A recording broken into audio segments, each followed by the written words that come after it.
Today is Monday, May 19th. What to know about former President Biden's new cancer diagnosis and what President Trump has to say about it. Also, we'll tell you about the destruction from severe storms across the South and Midwest as the risk continues today.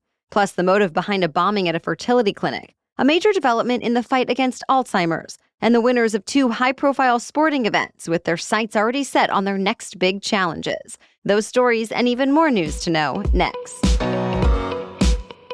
Welcome to The Newsworthy. All the day's news in around 10 minutes. Fast, fair, fun, and on the go. I'm Erica Mandy. Thanks so much for being here. You ready? Let's do this. Former President Biden is facing a serious new health battle just months after leaving office. He was diagnosed with an aggressive form of prostate cancer that has spread to his bones. His office says the 82-year-old former president and his family are now reviewing treatment options with doctors. As you know, Biden came under scrutiny for age-related declines, both physically and mentally, while president. Though just last year, Biden's doctor said he was fit for duty. Now, well wishes have been coming in from all around the world, including from the White House. President Trump wrote on social media that he was saddened to hear about Biden's diagnosis, and he wished him a fast and successful recovery. Former Vice President Harris wrote, quote, "Joe is a fighter, and I know he'll face this challenge with the same strength, resilience, and optimism that have always defined his life." Yet another round of dangerous storms moved across multiple states overnight. The biggest danger zones span the middle of the country, from Texas to Nebraska. The true extent of the damage won't come to light until the sun comes up, but there have been reports of destructive tornadoes. This comes in the wake of another weekend outbreak that killed at least 32 people in Kentucky, Missouri, and Virginia. The death toll is expected to keep rising. Many other people were also hurt, and thousands of homes and businesses were damaged. Severe storms are possible in the region again today, from Oklahoma, Kansas, Arkansas, and Missouri into Kentucky. Storms could bring damaging winds, large hail, and tornadoes. Tomorrow, the threat is expected to expand further and move east into the mid-Mississippi, Ohio, and Tennessee valleys. So meteorologists are asking people to stay prepared and keep their eyes on the forecasts. Once again, the U.S. Supreme Court blocked President Trump from using the Alien Enemies Act for deportations. As we've told you, Trump has been trying to use the 18th century wartime law to quickly deport migrants accused of being in a Venezuelan gang. The High Court took up a case from a group of immigrants in northern Texas and said they can't be quickly deported under the act while their legal cases continue. Justices sent the issue back to a lower court, telling it to re-examine migrants' arguments. Justices also told the lower court to consider what type of notice the government is supposed to give migrants to let them challenge their deportations. To be clear, the migrants can still be deported through normal immigration procedures. But President Trump says that process could take many years for each person, letting them, in his words, quote, "commit many crimes before they even see the inside of a courthouse." Either way, the case will likely end up back before the Supreme Court eventually. Israel has launched an extensive new ground operation on both sides of Gaza, while airstrikes continue throughout the territory. But while Israel is focused on a military campaign, it's also working on an aid initiative. Last night, the Israeli government announced it would introduce a basic amount of food to Palestinians in Gaza. That is a turnaround after blocking all food, fuel, medicine, and other aid from entering the enclave for more than 2 months. Just last week, the world's leading body on hunger crises warned that all of Gaza was at risk of famine. And now Israel says starvation would jeopardize its new offensive. But as NPR reports, under Israel's new plan, Gazans can only get the aid if they move into a new zone that Israel cornered off to keep Hamas terrorists from getting access to it. Well, the United Nations and its partner aid groups say they refuse to participate in the new aid initiative, calling it a plan to weaponize assistance for military purposes. Meanwhile, both Israel and Hamas entered their first serious ceasefire talks in months. So stay tuned.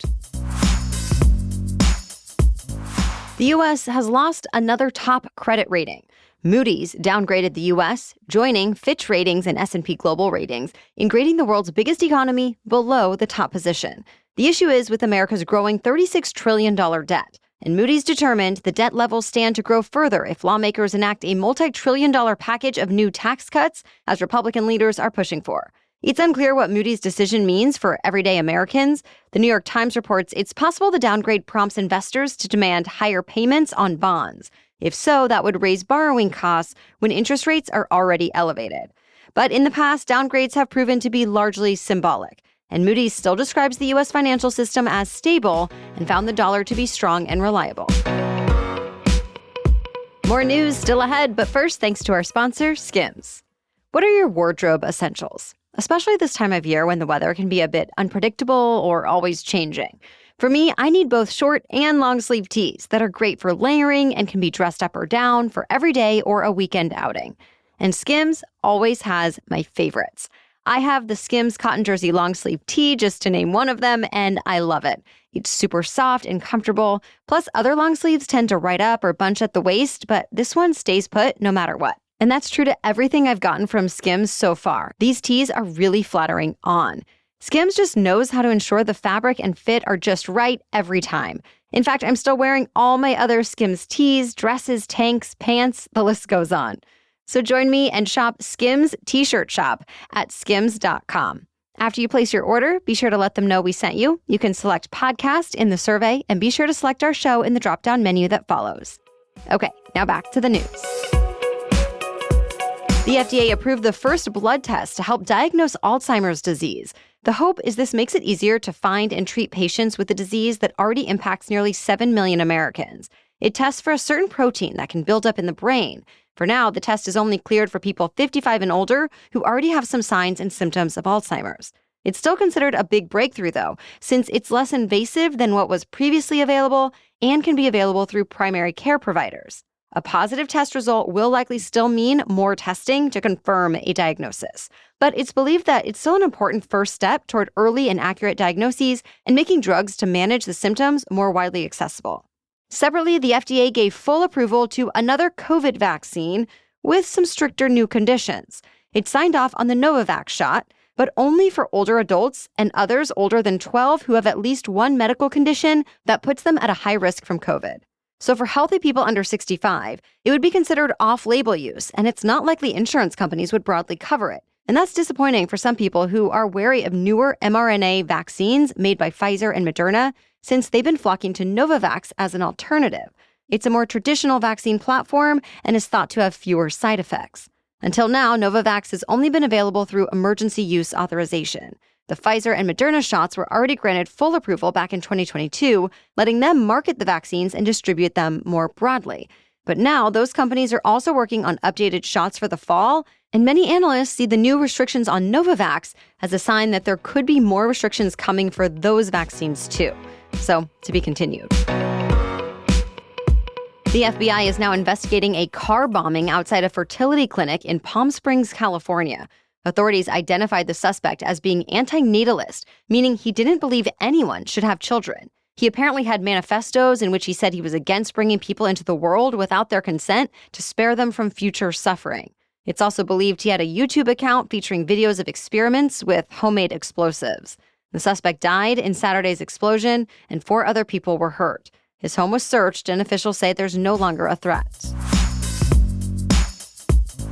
A Mexican Navy sailing ship crashed into the bottom of the Brooklyn Bridge over the weekend. Its 3 masts were snapped, and crew members were left dangling in the air waiting for help. In the end, at least 19 people aboard the ship needed medical treatment, and 2 crew members died. But the bridge was spared major damage, and even though there was heavy traffic at the time, no one on the bridge was hurt. The Mexican Navy said the ship was an academy training vessel on a goodwill trip scheduled to visit 22 ports in 15 countries. It's not clear at this point what caused this crash in New York City. The New York Police Department says the ship had just left a Manhattan pier and was supposed to have been headed out to sea, not toward the bridge. So an investigation is now underway. 2 of America's largest cable companies are merging. The merger involves Charter Communications that operates under the Spectrum branding. It agreed to buy Cox Communications for about $34.5 billion, including debt. The combined company would become America's largest cable TV and broadband provider over Comcast. Reports say the merger should help both Charter and Cox in an environment where customers keep ditching their pricey TV packages. Plus, it should put them in a better position to compete against wireless providers like AT&T and T-Mobile, who have started offering their own broadband services with wireless plan packages, though regulators still need to sign off on this deal. This weekend in sports brought wins to a couple of number ones who both came from behind to claim victory. Scottie Scheffler won his first PGA championship. For a while, it looked like Jon Rahm was going to come out ahead, but Scheffler surged on the back 9 yesterday. Even though this was his first time winning this major, it's actually his 15th victory on the PGA Tour. Since World War II, only 2 other golfers have won 15 times on tour and captured 3 majors before turning 29. Besides Scheffler, the other 2 are Jack Nicklaus and Tiger Woods. There are still 2 big majors Scheffler has yet to win, the U.S. Open and the British Open, and those are both coming up this summer. Also over the weekend, there was the Preakness Stakes. The heavy favorite named Journalism won it by a nose after surging ahead in the last half mile. This is seen as a redemption since Journalism was also considered the favorite coming into the Kentucky Derby, but came in second place to Sovereignty. Sovereignty did not run the Preakness, but both horses could go head-to-head again next month at the Belmont Stakes. Well, that's it for the main news, so now it's time for Money Monday, when we talk about one interesting money-related news story. But first, the Newsworthy is brought to you by BetterHelp. May is Mental Health Awareness Month, and I love that so many more people are open about going to therapy these days and seem to care as much about being mentally healthy as they do about their physical health. But we also still have work to do. 26% of Americans who took part in a recent survey say they've avoided seeking mental health support due to fear of judgment. But I can speak from experience to say therapy is helpful and worth it, and can go on to not only positively impact you, but also the people around you, your families, workplaces, and communities. I've learned how to navigate certain relationships better. I've learned about my own working style and how to improve it. I've gotten things off my chest so I can move on faster. Overall, I've gotten the support I needed to just be happier. So if you're interested, but not exactly sure how to get started, BetterHelp is an option that makes therapy convenient and affordable. We're all better with help. So visit betterhelp.com/newsworthy to get 10% off your first month. That's BetterHelp, HELP.com/newsworthy. Now, back to Money Monday. And today we're talking about emergency savings. A Bankrate report says 37% of Americans needed to tap into their emergency funds last year for things like an unexpected medical bill, car repairs, and so on. And that number is expected to be higher this year in the face of economic uncertainty. But other recent surveys say more than 40% of Americans don't have any financial buffer for emergencies.